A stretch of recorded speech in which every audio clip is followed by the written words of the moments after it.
Earlier this week, Rory McIlroy made the decision to resign from the PGA Tour's policy board.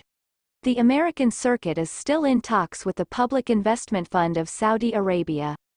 Although Rory McIlroy has never concealed his hate for LIV Golf, it looks that his time trying to stop the breakaway league's ascent is now over, as he has resigned from the PGA Tour Policy Board. It was officially announced on Tuesday that McIlroy had stepped down from his position as a player director on the policy board while the four-time major winner was attending the DP World Tour Championship in the Middle East.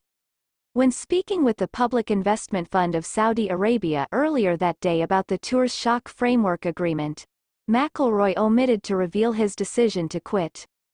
Asking McIlroy if he was enjoying his position on the policy board in the midst of the ongoing negotiations with PIF was a telling question.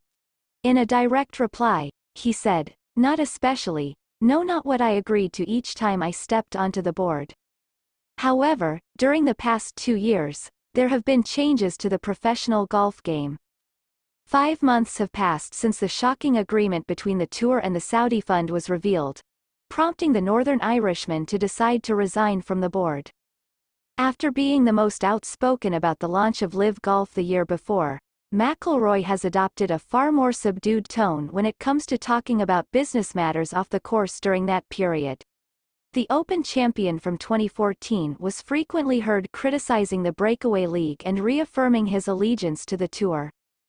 Following the unexpected peace agreement, McIlroy did express his continued contempt for the Saudi-funded show. The 34-year-old made his opinions about the LIV setup evident once more while competing at the RBC Canadian Open in the days following the announcement of the framework agreement. "I still hate LIV," he claimed in Toronto earlier this summer. "Like, I hate LIV. Like, I hope it goes away. And I would fully expect that it does. And I think that's where the distinction here is. This is the PGA Tour, the DP World Tour and the PIF. Very different from LIV. All I've tried to do is protect what the PGA Tour is and what the PGA Tour stands for. And I think it will continue to do that.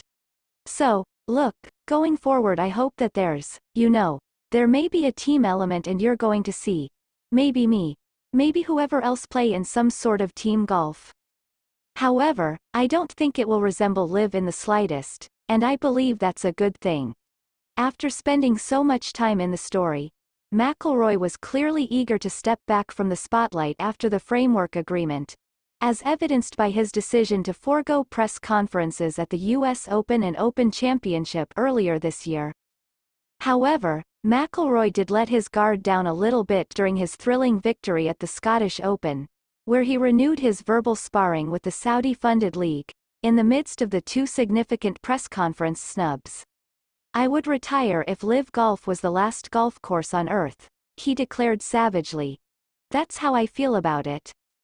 McIlroy's decision to leave the policy board was influenced in part by his upcoming business partnership with Tiger Woods, whose cutting-edge golf league, TGL, is scheduled to debut in January. Due in large part to its choice to include a team component in the competition, TGL has already been compared to the LIV setup. Not surprisingly, McIlroy dismissed any similarities right away. "I think TGL is meant to be complementary to professional golf. This is not meant to be disrespectful in any way," he stated. "The first thing Tiger and I said when Mike McCarley presented this idea to us was, if we are going to do this, we are going to have to partner. I don't want to spend this time discussing LIV, but you could argue that they have either not innovated enough to depart from traditional golf or have innovated too much to do so. This is so different from what we know golf to be, and they seem to be stuck in a sort of no man's land.